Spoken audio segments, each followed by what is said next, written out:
Ridiculous Crime is a production of iHeartRadio. Hey, Elizabeth Dutton. You know what's ridiculous? Yeah, that a certain giant corporate internet provider calls their broadband access unlimited, and it is not. There's a cap, and you pay when you go over. That's ridiculous. Do you know this personally? I am adjacent to this situation. You're adjacent to this situation? Mm-hmm. I've seen it happen. So your neighbor, friend of yours? Sure. Family members? Sure. Mm-hmm. So this is an internet service provider? Mm-hmm. That's ridiculous. Yeah, that is ridiculous. Okay, well, you know what's also ridiculous? What? I've got a story for you. Okay. This story, it's about a pair of outlaws. They are two women who get their start on the lawless side of life when they start robbing men down in Houston, Texas. Now, this is before the end of the story. By the end of the story, they will have posed as nuns, they will have worked as topless dancers, they will have risked big losses in casinos, and, you know, those were the big gains that they got from robbing all those men blind across the state of Texas. So basically, what we're talking about is a real-life Thelma and Louise. Only this pair, they never killed anyone because, you know, we got that ridiculous crime guarantee. Yeah. Yeah, we don't play like that. Love it.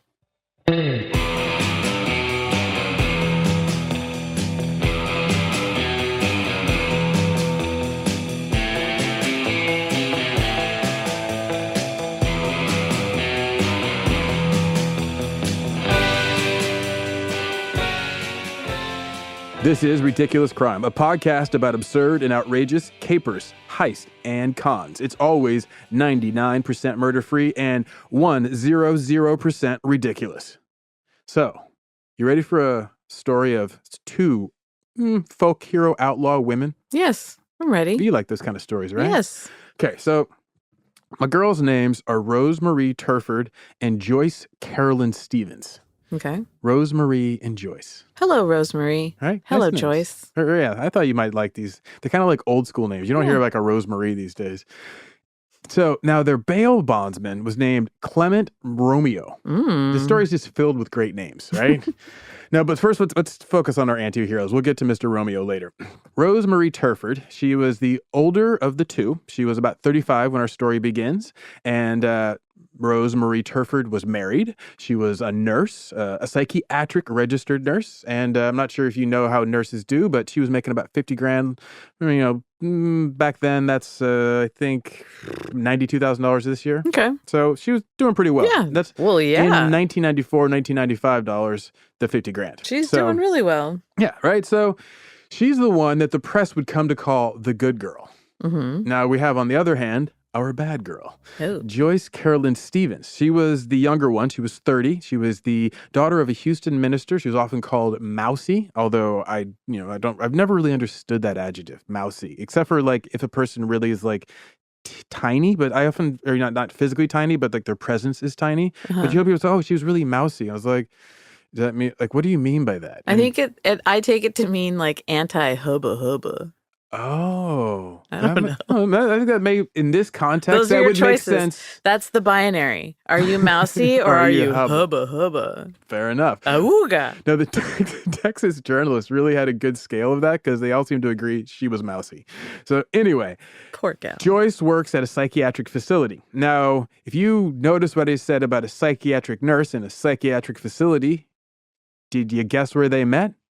At a casino? Yes, good job. How did so you? Good You're at so this. good at this game. No, they met at work, and you know, so ding, ding, ding, no prize for everybody who guessed that correctly. Now, good girl meets bad girl, and they decide, you know what? There's a bunch of men in the state who need a lot less money in their pockets. Okay. Right? So, Texas. Yeah. We've been in Texas together. We have. We drove across part of the state. Yeah. What do you think of Texas? If you were to become an outlaw, is that the state you would go for? No. Okay, that was fast. Everybody's packing. Okay, that was one of my thoughts. Well, and I know someone from Texas who always just refers to it as the Republic. Oh, and Lord. so it's like, you know, they have their territory. Mm-hmm. I'm not going to come in as some outsider interloper messing with the law and not expect to get my face blown off. Now, Rosemarie, she's from Canada, and she's like, I'm not afraid of my face getting blown off. That's that Canadian toughness. Canadian toughness. Canadian hard-boiled nature. I think even Canadians are like, never heard of this, eh? Yeah, she's the Tough, one did she say, huh? Canadian who never says thank you. She kicks in the door at Tim Hortons. Give me a black coffee, large. Don't look at me.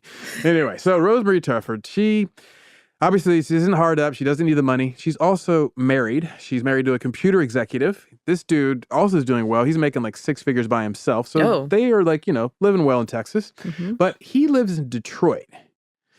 Right? Yeah, he spends his week in Detroit and then flies down to Texas for the weekends. Why doesn't... Okay. In 1995. That seems like kind of wild. But anyway, she was originally from up near Detroit in London, Ontario, right? Yeah, right. I mean, it's like right across. Exactly. Yeah. Yeah, exactly. Right over the border.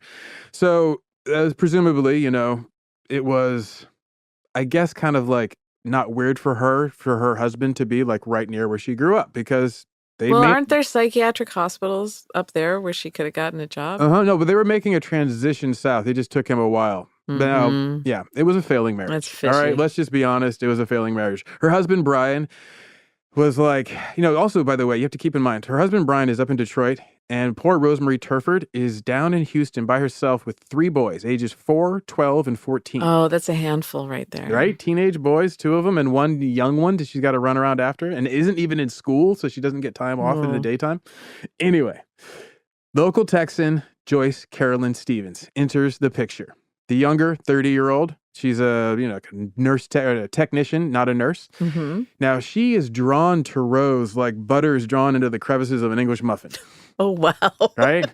she gets all in there, tight as she can. Right now, the nooks, the crannies. She's all up in them crannies.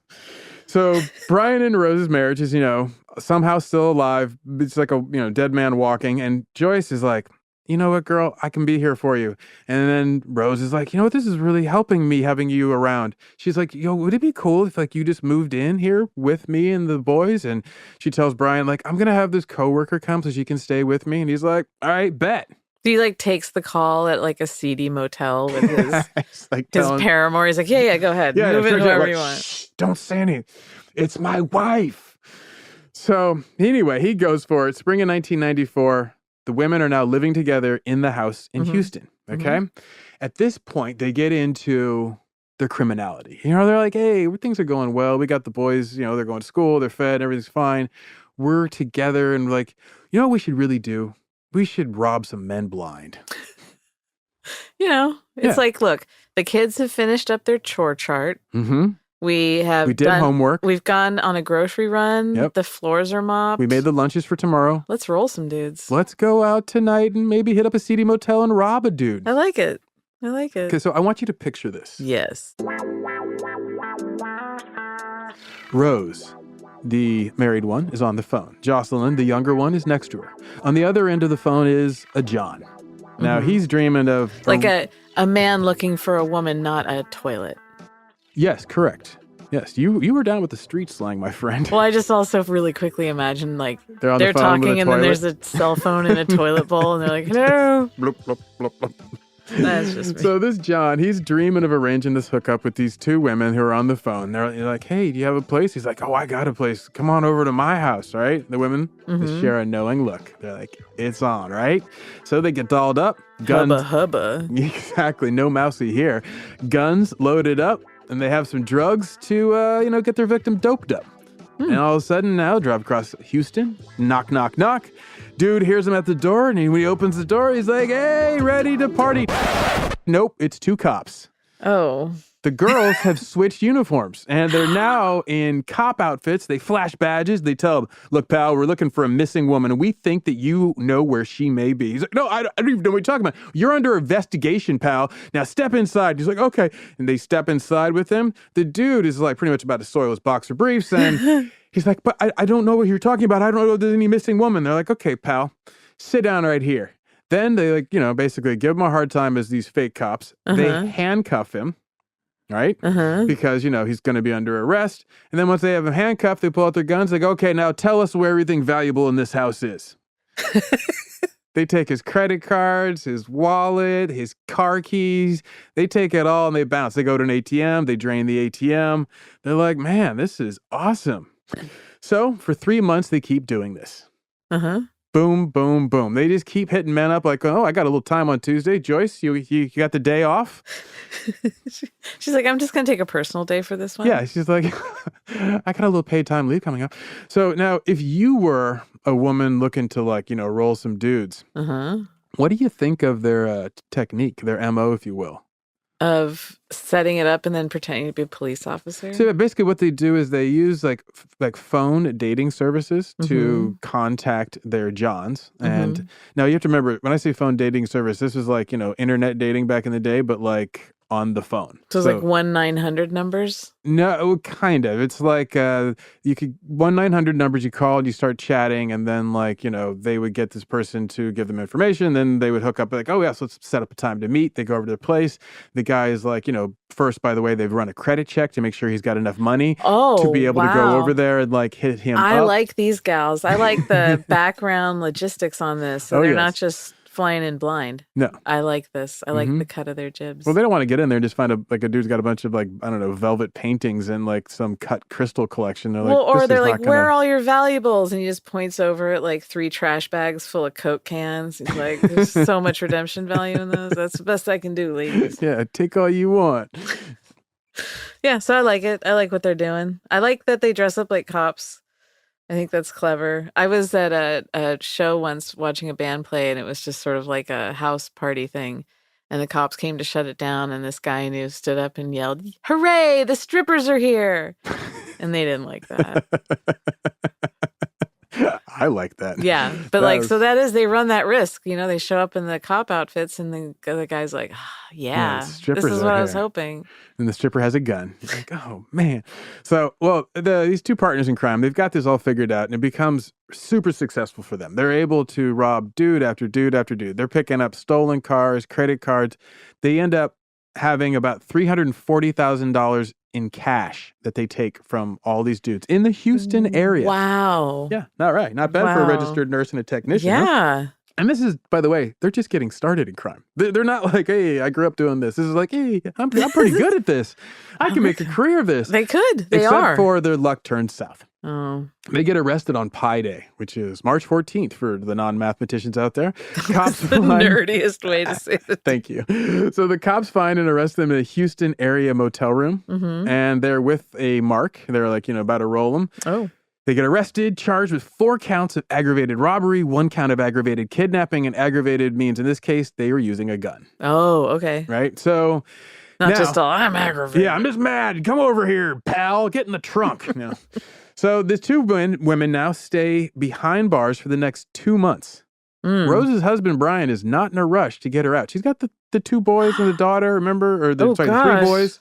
What happened with 12, the boys? 14. Exactly. Well, Brian finally, he's like, I'll get to them. So their families throw their money together. Jocelyn's family throws their money together. Rose's family throws their money together. And they're able to bail them out. And on May 14th, they're freed from jail. Wow. Right? So their families put up $680,000 bail. Oh, my gosh. Right? And then the very next day, they jump bail. And they go on the run. Gals, come on now. And that's where our story begins. We'll be back after this short break with more from the real-life Thelma and Louise, a.k.a. Rosemarie and Jocelyn.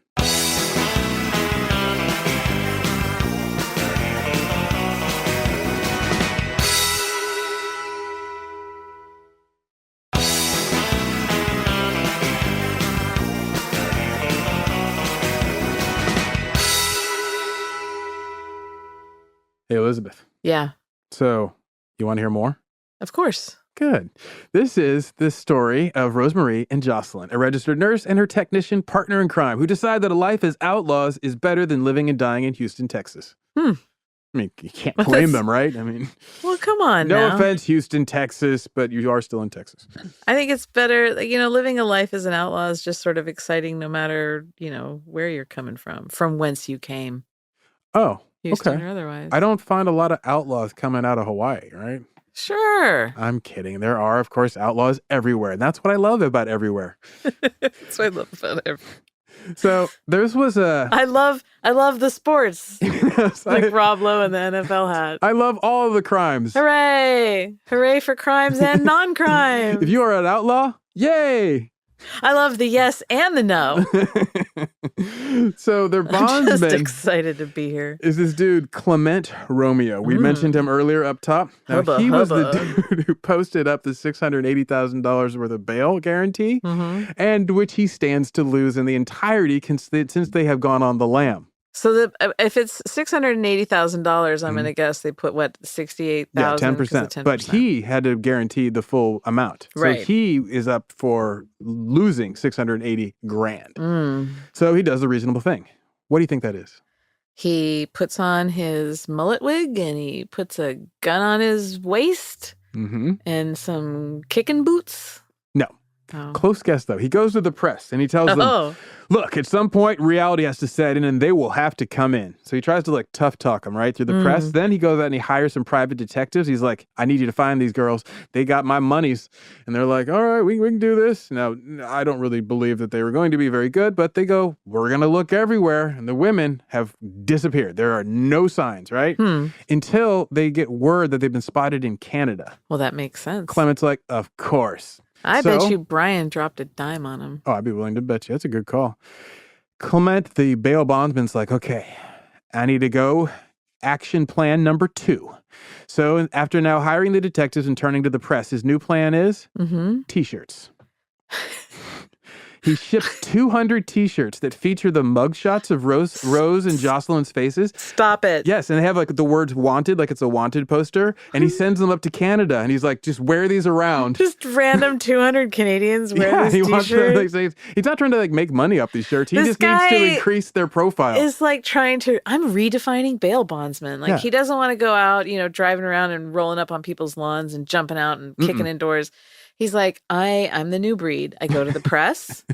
I know all the buzzwords and it's fashion, baby. It's fashion. And so now he had these shirts printed. Did he highlight any parts of them with puffy paint? No, he only put in the word wanted, like it was like a novelty shirt like a wanted poster. Oh, like they have like at the county fair. Yeah, where exactly. It's like, okay, and so now I'm just trying to envision this because this is my favorite part of these weird things, these ridiculous crimes. So who's distributing the 200 T-shirts? He just sends them up. He's like, hey, you're in Canada? Here's a shirt. So he sends up the 200 shirts. But just to like general collection at a post office? No, I think he may have sent them up to an agent he knew and said, distribute these across the Toronto area. I will put $5 whole that most of those shirts went into like a Goodwill or a dumpster. No, people were wearing them. From what I read. I kind of want a shirt now. Right, exactly. I was going to make you one before, but I didn't have time to make one for the show. Only if it's like fringed along the bottom with beads on the fringe. Take a little, I like that. I have my demands. Okay, I took note. Thank you. Now, remember, again, you have to remember this is before the internet. So a novelty T-shirt is actually not a bad idea to raise a person's profile because now people are like, hey, what's on? What's this shirt? It's all Frankie say relax. Yeah, exactly. Everyone was like, Freddie says relax. They all knew that. Frankie, Freddie, whatever. I want a shirt Fredo that says relax. Fredo says relax. Those like shirt like adjacent. Yeah, like that. That's like I tried to get that. What was the shirt? There was like an Outcast shirt that apparently was being sold on Amazon, but it wasn't Outcast in the pictures. Yeah. And I tried to get in there really quickly and order one, and they sent me an actual Outcast shirt. And I was so bummed that it wasn't the impersonator one. You wanted the messed up one. I wanted the messed up one. Well, you could. I'm going to see if I can get you one of these wanted shirts because they were pretty awesome. I need one. But he also, like, my man Romeo, I guess not really my man Romeo. I'm not going to have a bail bondsman be my man. But Romeo Clement, he was also of the more traditional approaches of like, hey, how about a reward? So he's like, I will give you $13,600 if you capture them. Not information, but you got to capture them. Like put a net wrangle over them, put a net over them. Exactly, like a big butterfly net. And he's like, so he's out there putting like, bounties on them like a Star Wars villain. He's like, look, I want these, bring them back to me. Now this, all sounds good and well, but you have to understand Romeo Clement, our bail bondsman with the heart of gold, he wants you to know that, quote, it's a business and we all try to make money, but we have compassion too. He wants these women to not get hurt while they're out running around on his dime. He has that as like a tagline. He totally has a PowerPoint presentation about the phases of his investigation. Like phase 1, media press. Phase 2, T-shirts. Phase 3, award, ? Or reward. And then like at the bottom, like the kind of the template has it's a business and we want to be compassionate Phase too. 4, benching compassion for the victims. Yeah, and then 4. I'm terrified to know what 4 is, but it's going to be something equally toothless. Well, I'll tell you this much. He basically sits back and he's like, okay, I'm getting a little nervous. It's, like time is passing and he's got this deadline because if they don't return, he'll forfeit the money. So he's just watching that deadline approach. He's like watching the $680,000 start to turn invisible, like Back to the Future parents, right? And Clement's like given the good news that not one, but 2 nationally broadcast, internationally known television shows plan to do segments on these women. Enter America's Most Wanted and Unsolved Mysteries. Slide 4. Right Slide there. 4. Turn to Phase 4. syndicated television. So, I remember, I think you mentioning once that you're in your house, you guys watched America's Most Wanted? Oh, yeah. Yeah. Yeah? Yeah. We love these shows. And in particular, the older my grandmother got, the more real they became for her. Okay. She saw everybody that was ever on America's Most Wanted. Oh, like in person? Okay. It would air on whatever night, and then the next morning, for sure, like at least 2 of the people would be spotted in the supermarket, and she'd have to come tell us. And then we'd be like, no, that was actually a guy. They're looking for a woman with red hair. That's a really short, bald guy. And she said, no, I swear. And then like Unsolved Mysteries, my brother really liked because we liked the, the theme song was amazing. Oh, yeah. Yeah, it was a banger. It's a jam. Yeah, America's Most Wanted. I was like afraid I would see people when I was little. Mm-hmm. Like, I'd watch the show and be like, oh my God, what the pressure? What if I see them? So you're just thinking there were criminals out in the grocery store? Yeah, whereas my grandma's like, I saw that guy in the bread aisle and I just kept walking. I don't want any of that nasty business. Let me tell you, I don't imagine he'll stay outside long. Someone's going to catch him. But they were all right around her. Yeah, exactly. No matter where in the world. They're right. They're like, we have to find Helen. I think the authorities might want to talk to her. Like, Helen, what's your secret? She didn't answer the door or the phone.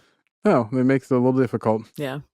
Well, the authorities, meanwhile, who are not the Romeo Clement TV shows, but the actual authorities, they're out there looking for Rose and Jocelyn because they have skipped bail, they've fled the country, and most likely they've just disappeared into Canada, which, if you don't know Canada, is not a small place. Yes. Yeah. So the authorities and the independent investigators that Romeo Clement has hired, they both start to focus on the border crossings, thinking they'll catch the women sliding on one side of the border, either going north or going south. So they focus on Detroit, Windsor, on London, Buffalo, right around that Great Lakes area. Let's be real. The cops and the feds that's their plan. That's their slide 1. Yeah, exactly. All they're doing is just telling us what they would do. Those Romeo investigators were just sitting there, eating a hot dog on the side of the road, wearing a T-shirt. You want to go to Niagara Falls tomorrow? Yeah, they were not involved in the actual plan. So the Houston police, meanwhile, get an actual solid lead. The women never drove over the border. They flew into Calgary from Dallas, apparently. So back in May, the women took off. Once they got to Canada, they traveled east to Edmonton. They rent a car, a Nissan Pathfinder, and they basically just tour around Canada. Cool. Right? Yeah, just 2 women on the run. Hey. Or really, slow driving the SUV. Rough style. So they don't keep the SUV long, though. I don't know if they just get tired of roughing it and sleeping in the back, or maybe they think people are going to catch on to them. Anyway, in July, the police find the SUV in this little town called Ajax. It's just east of Toronto. And the police discover a note that was left by Jocelyn. It's an apology to the rental car company for taking so long to return the car. Minister's daughter from Texas, yeah. Well, she's been hanging out with a Canadian. It's rubbing off. I'm telling you. Well, the manners, yeah. Yeah. So a couple of days later, Toronto PD, they get a call. It's a report that there were 2 women who matched the description of Rose and Jocelyn. And the women were dressed as nuns. Apparently. Did they find any receipts in the Pathfinder from various costume stores? No, they were smart about that. They didn't leave behind much for the police to find other than the apology note to the rental car company. Maybe it was written on the back of a Party City receipt, costume. Yeah, they just didn't notice Nun it. costume, cop costume, clowns. Doctor, dentist costume, firefighters. Like the 2 parts of the horse. They just got 2 back ends, though. They're like, damn, this won't work. Oh, no, That's what you get for digging around in the bargain bin. Yeah. Oh, man. So they show up as nuns, and they try basically to strong arm their way into a house as nuns. Okay. So they go up, they I knock really on this love dude's that. door, right? And the dude opens it up and he's like, yes, lady. Oh, sorry, sisters? And they're like, well, excuse me, could you, and they try to start talking about whatever charity organization that they're running for or whatever support that they would like for Catholic, older aging nuns. And the guy's like, okay. And he's nodding along and they're looking at him. They're like, he's not buying this. Turns out he recognized them from the Toronto newspapers had put their faces out, so that he's like, I don't think y'all are nuns. He opens up his sweatshirt and shows that he's wearing the wanted shirt underneath. He's like, I am with you. So he just refuses, and then eventually Joyce and Rose were like, oh man, this old man's not gonna let us in. These nun costumes are bunk. So they bounce, right? Mm-hmm. Now possibly they could have been showing up with the Romeo Clement t-shirts and been like, yes, we're looking for these women. He may not have even gone. He's like, oh, of course, yes. Now the Houston PD and the Toronto PD, they start getting lots of these phone calls and tips coming in. Mm-hmm. So the women start getting spotted all over the Toronto area, right? Meanwhile, the two outlaws spend Rose's 37th birthday on the lam. Happy birthday. Yay! Now that they no longer had to chase down any criminals, the Houston police, meanwhile, are going to the press and just kind of praising the women. Mm-hmm. They go out there, there's Officer Alex Hardesty who says at the time, quote, I think they were both looking for a different lifestyle. The robberies were well planned. They stood out from the pack. They had duct tape, they had handcuffs, they had a stun gun, but they never really hurt anybody. That's quality policing. That's Right? looking at the big picture. Yeah, he's like, look, harm reduction. Exactly. Another one, a Houston police investigator, Todd Janke, he said in terms of their robbery, quote, they may be amateurs, but they're some of the best I've ever seen. They had so much respect for these women. The Houston PD was very impressed. Nice. Meanwhile, the Toronto Metro Police, they were busy trying to chase down leads, and they were getting a ton of leads. So there would be these reported sightings of them all over. They were in the grocery store. They were talking to this woman, Helen. Helen Cole.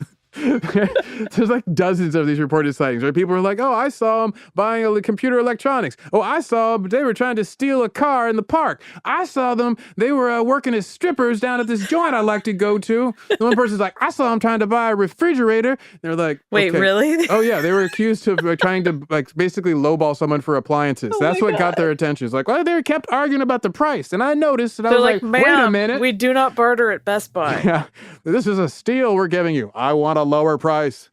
So one of the cops, Metro Toronto Police Detective Steve Piccone, he goes to the press and he basically starts to express the working officer's frustration with trying to chase down all these bunko leads. Yeah. And he says in this Dr. Seussian-like rhyme, and I quote, someone saw them here, someone saw them there, someone has seen them everywhere. But there was What is going on with all these cops? I know, right? There was one person, though, who did actually hear from them. Okay. Jocelyn's lawyer, Bill Burge. Now, he tells the press, he's like, hey, they contacted me right when they went on the lam. They jumped bail, contacted me. I did my lawyer thing. I said, hey, you shouldn't do that. You should, come back and maybe turn yourselves in. And then the real quote is, I said, turn yourself in. And then, quote, she said she was going to. And obviously that was not true. Right. Because she did not.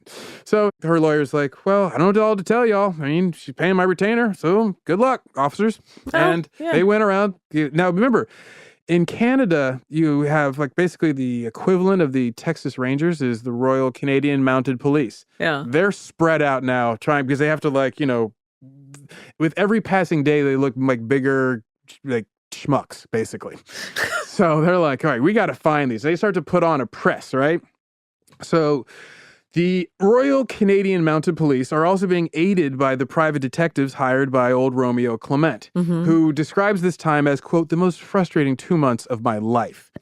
Right? Now, what could possibly end this run as their prolific partners in crime? I mean, obviously, there's the question, would Rose miss her husband, her children? Would Jocelyn get scared? I'm running around with this older lady. I got so much future in front of me. I was just silly of me. Why am I trying to take this married woman away from her family? It was a silly fantasy.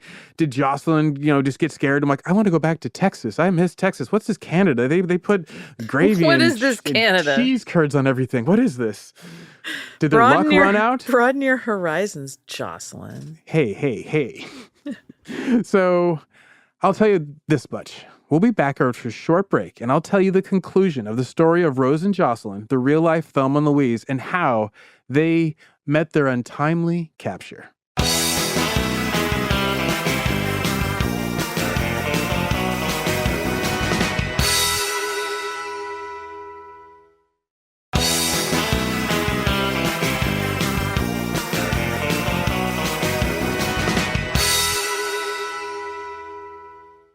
So, Elizabeth, we've been talking about Rose and Jocelyn. We have. They've had a good run. They have. robbed some men. They had some fun. Dressed as nuns. And finally, their luck ran out. Yeah. Who would you guess would be the one to undo them? Someone wearing one of those cool T-shirts. Ooh, good guess. No, it was one of their co-workers at the sex phone operation that they were working at. Oh. Yeah, so at the time, they were working as sex phone operators in Toronto because who's going to ask what goes on in the boiler room? True. Right? But turns out one of their coworkers was like, you know what, I could use a couple bucks. So called in on the tip line and turned him in for the reward. Wow. Rose gets arrested at the phone sex operator firm while she's on the call. She's like, yeah, so you're riding? Wait, excuse me, I have to go. Officer, 1 second. Click. So her partner, Jocelyn, she gets popped back at their apartment. She wasn't riding anything. They were just staying at an old folks' home right in downtown Toronto. Now, neither woman, they resist arrest. They don't try to get violent. They don't try to run for it. They don't try to kick out a window or punch a cop in the throat and steal his car keys and take his car and drive off. No, none of that. It's a lot. Right? That'd be a lot. But instead, they're just happily brought in. They're booked together. And when they go to make their perp walk, there's actually like great film of this. They are laughing and smiling like they've just have won. They're like, yeah. Well, they kind of did. They did. They definitely. They wanted the press there to record their smiling faces. Yeah. They wanted the world to know, like, you ain't got nothing over on us just because you got us caught. Now, the police, meanwhile, are still like pretty darn impressed with them. And they start to get together and they're like, wait a minute, somehow we missed it. These women also went out to Las Vegas and they robbed a few other men out there. Good for them. Yeah, so they had made on their way, apparently. They just went out to Vegas, robbed some men, doubled back to Texas, and then went up to Canada. So they got charges all across the country and over the border, right? So their trials are pretty much open and shut. It's a short case. They did everything. There's plenty of evidence. They pretty much admit to it. And now the women are facing charges in Canada and the United States, right? Canada, not as terrible. In America, they're like, how about 500 years behind bars? How's that sound? 500 years? Yeah. Well, they're not going to have to do all 500 years. They won't be like resurrected. Right, but okay. Time out. Yeah. I got to address a ridiculous thing here. Yes. That this is just property crime, really. And these are... They've just stolen a bunch of hundreds of thousands of dollars and some cars and taken some ATM funds. And then you've got people who really do commit terrible, violent crimes. They're not getting 500 years. No. Where can I write a strongly worded letter to complain about this?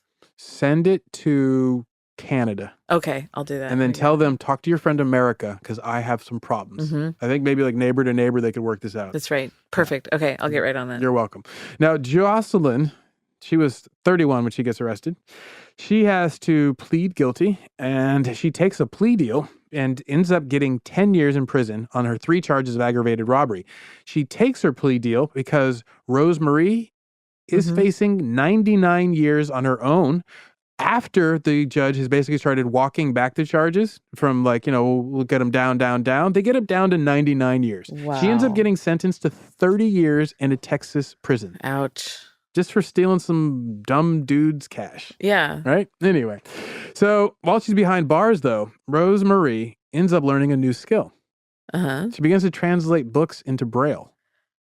Wow. After her release, she's now a Braille translator. That's amazing. Yeah. And so I just think it's kind of awesome out there is that people would have no idea that they're like reading the work. They're just going cruising along, fingers reading words. And the person who made that for them was once a highly skilled robber and folk hero outlaw. That's incredible. And like you meet a Braille translator, you're like, oh, that's a great thing you do. You're like, she's like, yes, it is. And like they would have no guesses. But think about that too. I think that's actually pretty incredible that they are offering that to teach that skill in a correctional institute.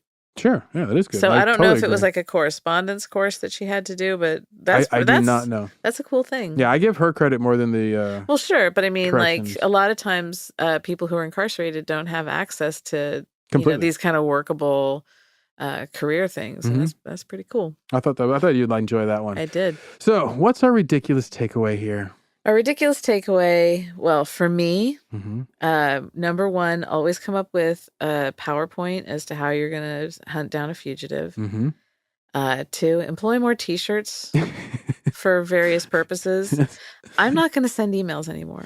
I'm No. just going to distribute T-shirts. Send novelty to people. T-shirts. Mm-hmm. Yeah, I think that is actually, I agree with you. That is the ridiculous takeaway here is if you want to raise your profile, novelty T-shirt campaign. Send them to a city that you've never been to just so people know you're coming. Look, in this digital age, everything's virtual. We're so far away. I want to write a message that touches your body and you have to wear it around.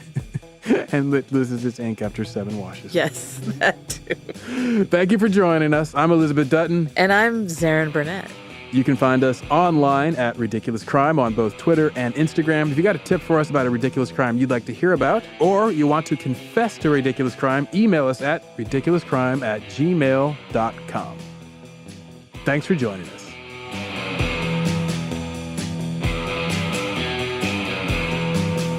Ridiculous Crime is hosted by Elizabeth Dutton and Zaron Burnett. Produced and edited by the Love Bandit Dave Kouston. Research is by Bad Marissa Brown, baddest researcher in this whole damn town. The theme song is by Thomas Stagger Lee and Big Bad Travis Dutton. Executive producers are Ben, Here Comes Trouble, Bolin, and Noel, Just Punch It, Brown. Ridiculous Crime is a production of iHeartRadio. For more podcasts from iHeartRadio, visit the iHeartRadio app, Apple Podcasts, or wherever you listen to your favorite shows.